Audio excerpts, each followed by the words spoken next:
आत्मा अपने पिता से जब से बिछुड़ी है, ये महाकष्ट उठा रही है।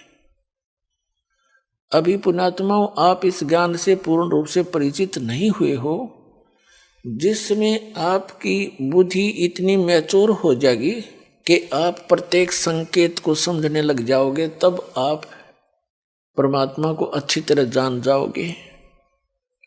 अभी तो आप ऐसी स्थिति में हैं जैसे कोई बालक उठा कर किसी पेन को और कहता है पिताजी ये क्या है, तो पिताजी कहता है कि बेटा ये पेन है। वो कहता है पिताजी कहता पेन है, या दादाजी जो भी जिससे वो पूछ रहा है, फिर कहता वो फिर बताता है ये पेन है। तो वो कहता कहता उसको रख के और चला जाता है। उसकी बुद्धि इतनी मैच्योर नहीं हुई है, इतनी विकसित नहीं हुई है, पिताजी ये बता क्या रहा है। और उसको अविश्वास भी नहीं, क्योंकि वो अपने फादर से पूछ रहा है, लेकिन उसकी बुद्धि स्वीकार नहीं कर रही पेन है क्या वस्तु। और जब वो थोड़ा सा बड़ा हो जाता है, फिर उसको कहते हैं बेटा या बेटी, वो पेन ला उठा करके दौड़ा जाता है और पेन उठा के ला देता है, फिर नहीं पूछता ये क्या है। तो पुण्यात्माओं, अभी आपकी या नहीं मिट्टी है। इस को मिटाने के लिए इतना ज्ञान दिया जा रहा है, सैकड़ों प्रमाण रखे जा रहे हैं आपके सामने। एक दिन आपकी या मिट जाएगी, क्योंकि ज्ञान से ही मिटेगी। वो क्या है, जैसे हम कहते हैं परमात्मा कबीर साहब है, आप सभी स्वीकार करते हो क्योंकि प्रमाण गणे दे दिए। फिर हम बताते हैं कि ये लोक यहां रहने का नहीं है, और ये परिवार जिसको आप मानते हो आपका नहीं है। ये परमात्मा के बच्चे आपके संस्कारवश जुड़े हुए हैं। और जो संपत्ति, जो घर मकान कोठी बंगले तुम बनाए बैठे हो, ये आपके नहीं है। लेकिन आप अस्वीकार भी नहीं करते। दास बोल रहा है क्योंकि आप मेरे शब्द के बच्चे हो, जिसे नाद के कहते हैं। और आपको ये अविश्वास भी नहीं है कि गुरुजी गलत कह रहे हैं, लेकिन यह बात आपकी स्थिति में है अभी तक। तो एक समय ऐसा आएगा, आपको ये अपने नहीं भगवान के संपत्ति दिखाई देगी, भगवान के ही ये सब जीव दिखाई देंगे। फिर आपकी भक्ति भी दृढ़ बनेगी और आप निश्चिंत भी होगे, क्योंकि मालिक ने प्रत्येक की चिंता है। नौकर का जितना काम होता है नौकर उतना ही कर सकता है। उन बच्चों को जो उस मालिक ने देना है वो नौकर को दे देता है कि आप इनको ऐसे ऐसे सुविधाएं प्राप्त कराओ, तो वो नौकर का उतना ही काम है वो करवा दे। तो अभी हम मुखिया बनकर काम करा करते, फिर हम एक दास बनकर परमात्मा का जैसा भी जिसका रोल है, एक फिल्म है ये, तो इसमें जिसका जैसा रोल है उसको एक सुचारू ढंग से करें, भगवान से डर के करें, किसी की आत्मा नहीं दुखावे, क्योंकि सब उस मालिक के बच्चे हैं। और इस मन पापी ने डांटे, जरा सा क्रोध होकर मन माने यू घर में कड़े मचवा दे 1 मिनट में, उसको ज्ञान से और परमात्मा के भय से उसको कंट्रोल करें। तो अब दास तो आपको बता रहा है कि आप यहां बहुत कष्ट उठा रहे हो, और आप इस बात से को सुन अवश्य लेते हो, लेकिन ये समझ में नहीं आता कि कष्ट कैसे उठा रहे हैं। कोई समझता है कि मैं बीमार हूं इसलिए कष्ट है मुझे, नहीं। यहाँ जो मूल कष्ट है जन्म और मरण का, ये भारी रोग है। उसके बाद 84 लाख योनियों में पशु पक्षियों के शरीरों में पुण्यात्माओं कैर टूट रहा प्राणी पे। अब आप मनुष्य हो और मानव शरीर में ही आप ज्ञान ग्रहण कर सकते हो, और मानव शरीर में परमात्मा ने इतनी सुविधा भी दी है आपको कि आप अपने मकान झोंपड़ी डाल सको, गर्मी सर्दी से बचने के लिए पतले मोटे कपड़े की व्यवस्था कर सको। आप उसको छोड़कर आप भक्ति मार्ग से दूर होकर केवल यहाँ की संपत्ति जोड़न में और यहाँ कोठी बंगले बना के एक फोकट में माँ बनाने की ओर सी लगा लिया आपने, जो आपकी भारी भूल है। इस भूल को हटाने के लिए परमात्मा आए, पूर्ण ब्रह्म, अनंत कोट ब्रह्मांड के पालक, और एक झोंपड़ी में जुल्हा बन के हाथ से काम करके कपड़ा बुनकर एक लीला करके दिखाई कि यदि तुमने भक्ति में सफल होना है, अपनी इन मनोकामनाओं को, इच्छाओं को सीमित करना पड़ेगा। समाज को देखकर आप भक्ति मार्ग पर नहीं चल सकते। ये दूसरी बात है कि आप जैसी भक्ति करोगे वैसा फल तो आपको मिलता ही रहेगा, लेकिन मोक्ष प्राप्ति के लिए आपने अपनी सभी परंपराओं को, जो हमने स्वयं बनाकर अपने पैरों में बेड़ी डाल ली, उनको समाप्त करना पड़ेगा। पैसों की आवश्यकता किस लिए पड़ती है? बड़ी कोठी बनाकर महिमा हो जावे गांव में, नगर में कि बड़ी कोठी है उनकी, बड़ा पैसे वाला व्यक्ति है, बड़ी कार हो, चलिए तेरे संस्कार में होगी, ये तो हो ही जाएगी, और फिर हो जाती है मृत्यु। कोठी वाले की मृत्यु हो जाती है, कुत्ता बनकर उसी गली में बाहर बैठता है कीचड़ में, गर्मी और सर्दी में, ऊपर से वर्षा हो रही है, वो ठिठुर रहा है कोठी वाला बाहर बैठकर कोठी में।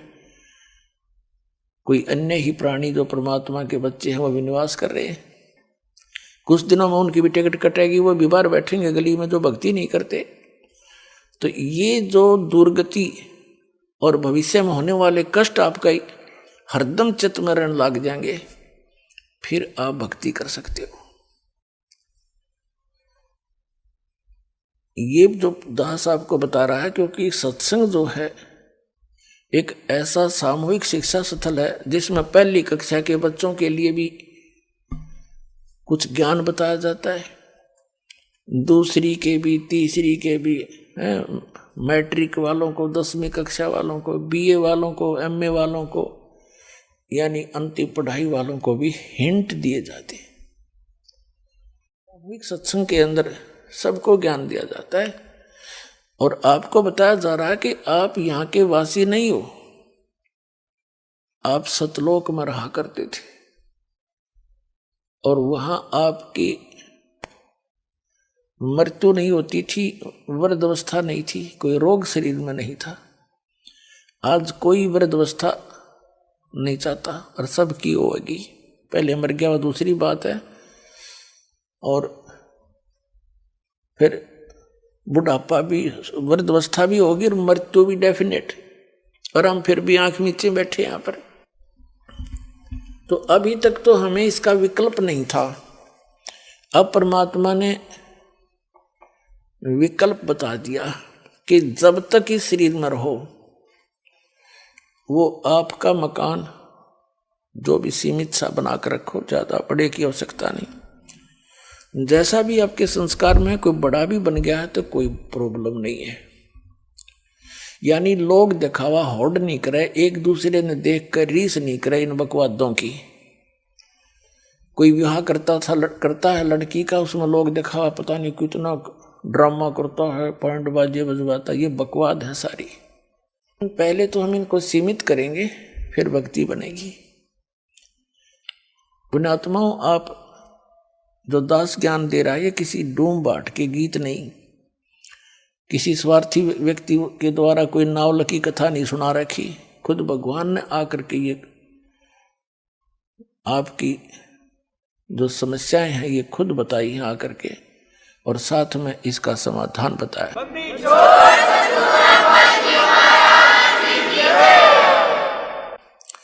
और आप जी ने बहुत दिन हो गए यहाँ कष्ट उठाते ने। अब परमात्मा कबीर जी आपके पिता हैं, सभी हम सबके, और आपके दुख को देखकर वो स्वयं दुखी रहते हैं। आपने गलती अवश्य कर दी, और जैसे एक सेब खराब हो जाती है, सेब विक्रेता को वो सेब बहुत प्यारी होती है, उसको पता है कितनी कीमती है, लेकिन खराब होने के बाद उसके पास कोई विकल्प नहीं है, उसको बाहर फेंकना ही पड़ता है। तो पुण्यात्माओं, हम उस सतलोक में रहने के लायक रहे नहीं थे, इसलिए परमात्मा ने हमें बाहर फेंकना पड़ा कि ये औरों को खराब ना करते हैं। तो अब वो कितने दयालु हैं कि शायद इनकी बुद्धि ठिकाने आ गई हो, इतने कष्ट उठा करके अब मान जा मैं अब भी सीने के लगाकर सतलोक ले जाऊंगा अपने बच्चों को, वहां कभी दुख नहीं होगा, कभी मृत्यु नहीं होगी। तो इसके लिए बताते हैं, यहां जो परमात्मा स्वयं आए थे, एक झोपड़ी में रहा करते, घास फूस की छात बना के, लकड़ों के टांग के, और उसमें 120 वर्ष रहे और सारी सृष्टि का पालन करते थे। वो सारी सृष्टि के पालक हमें ये दिखाने के लिए कि यदि तुमने मोक्ष चाहिए, ये बकवाद छोड़नी पड़ेगी, समाज को नहीं देखना होगा, एक दास बनकर रहना होगा। वैसे तो भक्ति के लिए चाहे सेठ भी है, भक्ति वो भी कर सकता है, जैसे धर्मदास जी थे, लेकिन मर्यादा के अंदर रहकर ही भक्ति की उन्होंने। तो वो परमात्मा हमें इसलिए दिखाने आते हैं कि भाई तुम ऐसे विश्वास करके देखो, जैसे परमात्मा ने एक रोल किया, एक बिल्कुल निर्धन व्यक्ति, हैंड टू माउथ, कपड़ा जैसे रेजा कपड़ा बनाया करते थे, कपड़ा बन गया, बेच दिया, बेचना नहीं, कमाई उसकी जो मेहनताना मिलता था उसका, और जो मेहनताना उनको मिला उसमें से एक परिवार का भी पोषण किया।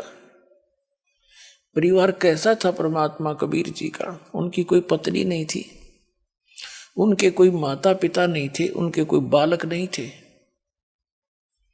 क्योंकि हमारे को आज तक परमात्मा का ज्ञान प्राप्त ही नहीं हुआ। हमने श्री राम, श्री कृष्ण, राजा दशरथ के पुत्र, इन राजाओं की और भगवान बना करके केवल इनकी कथाएं सुनी थी। जो परमात्मा की कथा हमारे सदग्रंथ बताते हैं, वेद सबसे प्रमुख माने गए हैं। तो जो भगवान लीला करता है, जो उसके गुण हैं, वो वेदों में वर्णित है, और वो वेदों में वर्णित जो लीलाएं हैं वो केवल कबीर देव ने, कबीर साहब काशी वाले धानक जुलाए ने कर रखी है। इस विश्व में किसी महापुरुष की ऐसी लीला नहीं जो वेदों से मिलती हो। तो कबीर परमात्मा है, पूर्ण ब्रह्म है, सत्य पुरुष है। तो ये परमात्मा को परमात्मा सिद्ध करने के लिए इतने प्रमाण आपके समक्ष बताए जाते हैं। तो उस परमात्मा ने जैसे कपड़ा बनते थे, उनका परिवार कोई नहीं था, उनके मतलब उनके माता पिता या बालक नहीं थे। नीरू नीमा नाम के एक मुसलमान निसंतान थे, पति पत्नी, और कबीर परमात्मा यानी पूर्ण ब्रह्म सत्य पुरुष सतलोक से आकर काशी शहर में लहर तारा नामक एक तालाब के ऊपर, तालाब के अंदर कमल के फूल के ऊपर एक शिशु रूप धारण करके विराजमान हुए थे। नीरू नीमा प्रतिदिन उस सरोवर में स्नान करने के लिए जाते थे। गर्मियों का मौसम था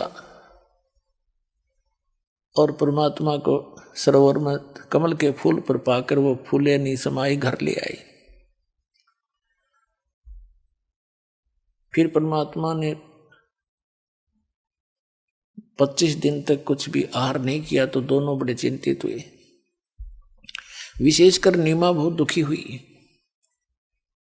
और अंत में फैसला कर लिया कि यदि ये बालक मर गया तो मैं भी साथ मरूंगी। तब कबीर परमेश्वर बालक रूप में जो उनके घर पे निवास करते थे, उन्होंने प्रेरणा की भगवान शंकर से। भगवान शंकर अपने शिवलोक से आए साधु रूप बना के। तब नीरू और नीमा से उनकी समस्या का कारण पूछा, क्यों दुखी हो तुम? उन्होंने कारण बताया कि एक बालक मिला है, नीरू नीमा उसी जन्म में पहले एक ब्राह्मण ब्राह्मणी थे, गौरी शंकर और सरस्वती उनका नाम था। गौरी शंकर ब्राह्मण का, पुरुष का, और सरस्वती उस बहन का नाम था, उसकी पत्नी का। मुसलमानों ने उनको जबरदस्ती मुसलमान बना दिया था, जिस कारण से वो अन्य ब्राह्मणों ने समाज से निकाल दिया था। पहले उनको दक्षिणा मिलती थी, वो बंद होगी तो उन्होंने जुल्हे का कार्य शुरू कर दिया था। लेकिन वो भगवान शंकर के दृढ़ पुजारी थे। वो भले ही मुसलमान बन गए थे, लेकिन पूजा वो अपने भगवान शिव की हृदय से किया ही करते थे। वैसे तो यथार्थ ज्ञान आपको जब होगा तो हजरत मोहम्मद जी तो थे, ये भगवान शिव के लोक के एक गण थे, पुण्यात्मा थी। भगवान शिव के लोक से ही आए थे वो भी। मुसलमान धर्म टोटली भगवान शंकर के ही उस गण के द्वारा बताए गए ज्ञान पर, उनके फार्मूलों पर वो अपना भक्ति मार्ग करते हैं। तो भगवान शंकर ने आकर उनसे पूछा साधु रूप में, तब उन्होंने कारण बताया। नीमा ने कहा कि भगवान हमारे कोई संतान नहीं थी और हमारी आयु भी 60 वर्ष से ऊपर हो गई है। अभी कुछ दिन पहले मैंने हृदय से पुकार की थी अपने भगवान शंकर की, उन्होंने मुझे कमल के फूल पर एक बालक दिया है। अब ये बच्चा कुछ खा नहीं रहा, ना पी रहा है, ये मर गया तो साथ मरूंगी महात्मा जी। अब मैं इस विदाई के दुख को सहन नहीं कर सकती, ये बालक मुझे इतना प्यारा लगता है। शंकर भगवान ने कहा कि माई वो दिखा तेरा बालक कहाँ है, लाना जरा बाहर। माई लाई नीमा उठा के, सोचा बालक को महात्मा जी के चरणों में डाल दूं, ये कुछ रहम कर दे, इनका जीवन बच जावे। इस उद्देश्य से नीमा ने भगवान शंकर के चरणों में बच्चा डालना चाहा, ऐसे चरणों में रखना चाहा, ऐसे आकाश में उड़ गए भगवान, और भगवान शंकर के सिर के बराबर में आके ऐसे स्थिर हो गया हवा में। नीमा ने सोचा कि इस बाबा जी में करामात बहुत घनी, मेरा बेटा उड़ा दिया, हवा में रोक दिया। तब परमात्मा ने कहा कि हे महात्मा जी, इनसे कहो एक कंवारी बछिया ले आवे, उस कंवारी बछिया पर आप अपना हाथ रख देना आशीर्वाद का, वो दूध दिया करेगी। अब भगवान शिव ने जब देखा बालक आकाश में उड़ गया, शिव जी को तो पता था कि कोई मेरा योगदान नहीं है इसके आकाश में उड़ जाने में, और ये बोल रहा है छोटा सा बालक, ये कोई महापुरुष है, सिद्ध पुरुष है। भगवान शिव ने ऐसा किया कि आओ मेरे पास, गोदी में आ गए परमात्मा, उनके हाथों में आ गए, जैसे बालक आ जाता है। फिर भी 2-3-4 बार उनसे बात करी और फिर कहा कि इनसे मैंने जो कहा वैसा करें। तब नीमा को भगवान शंकर ने कहा कि नीमा माई, ये बेटा तेरा मरने वाला नहीं है, देखो मैंने इसका हस्तरेखा देखी है, इसकी तो बहुत लंबी आयु है, ये जब तक चाहेगा शरीर नहीं छोड़ेगा, तू चिंता ना कर, ये मरेगा नहीं। नीमा ने कहा बाबा जी, महात्मा जी, इन सूखी सांत्वनाओं से मेरा दिल ना डटे, मेरी आत्मा जब मानेगी जब ये कुछ दूध पी लेगा। तो भगवान ने कहा कबीर साहब ने कि इनको कहो गाय ले आओ कंवारी। तब भगवान शंकर ने कहा जाओ एक कंवारी गाय लाओ। नीरू नीमा के पति से कहा। नीरू गया और कुम्हार से एक ताजा बर्तन लाना, मटका, पात्र, छोटा घड़ा जिसमें दूध निकाला जाया करेगा।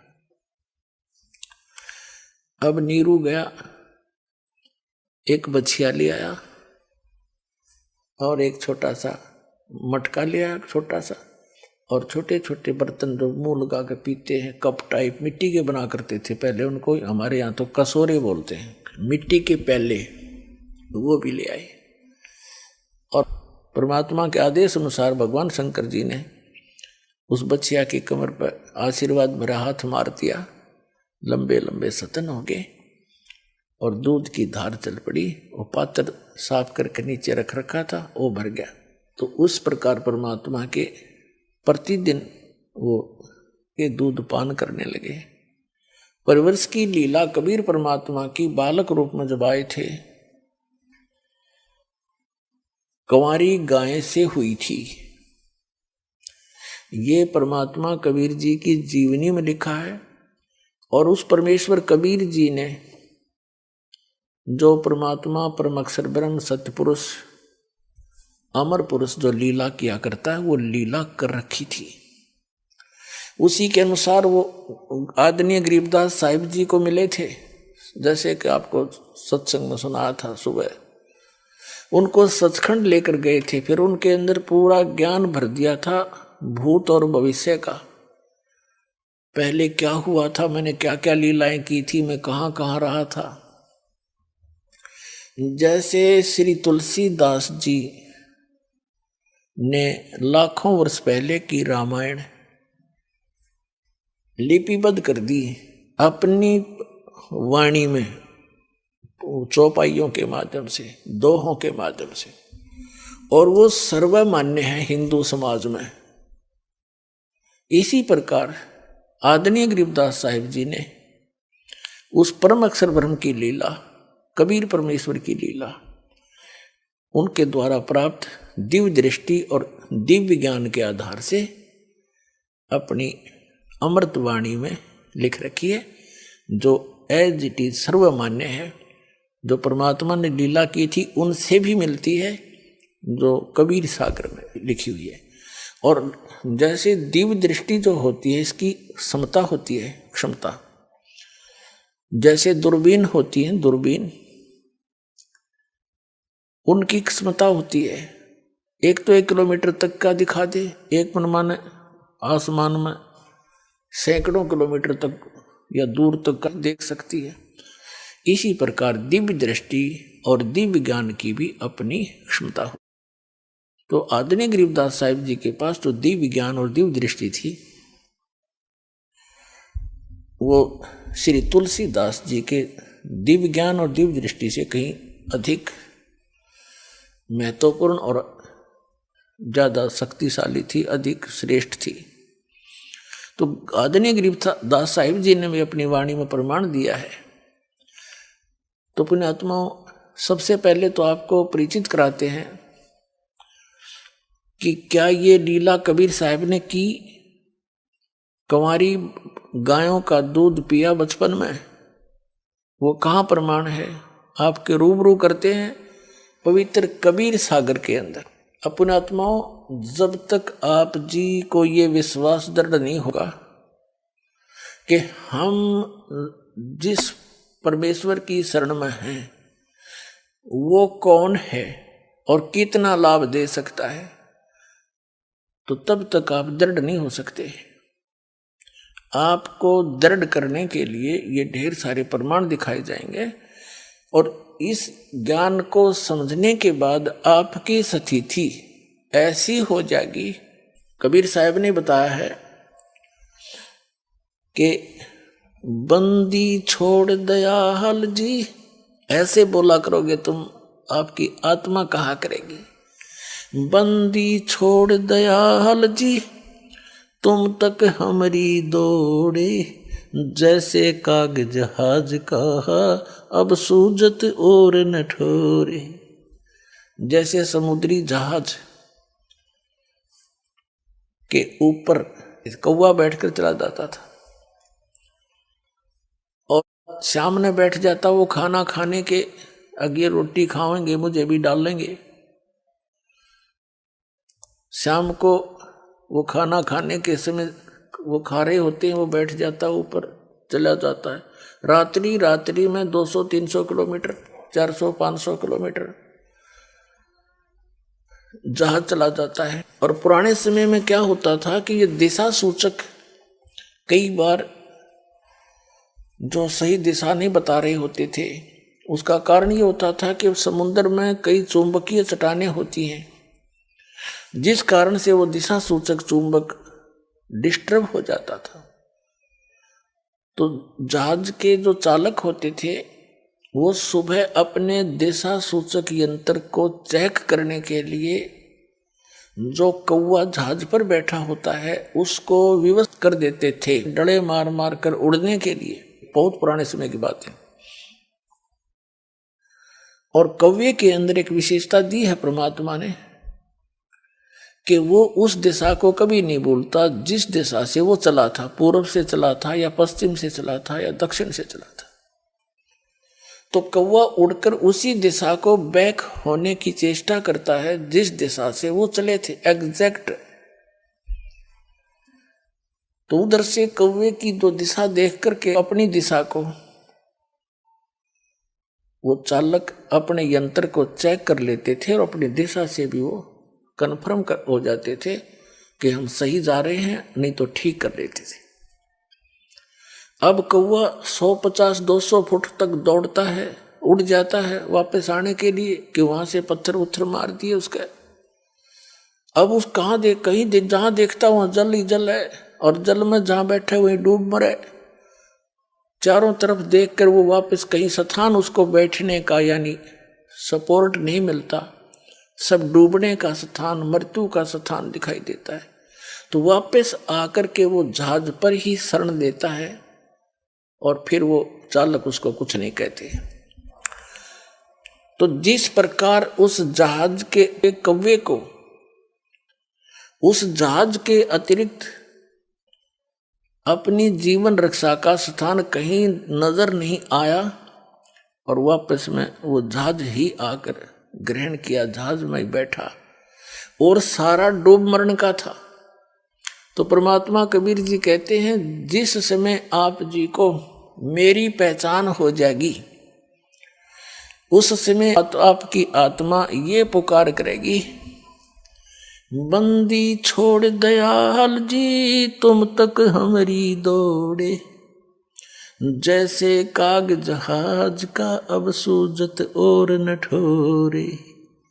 और ठिकाना पृथ्वी पर आपने दिखाई नहीं देगा इस सतलोक आश्रम पर वाला के अतिरिक्त। ऐसी स्थिति कर दूंगा आपकी।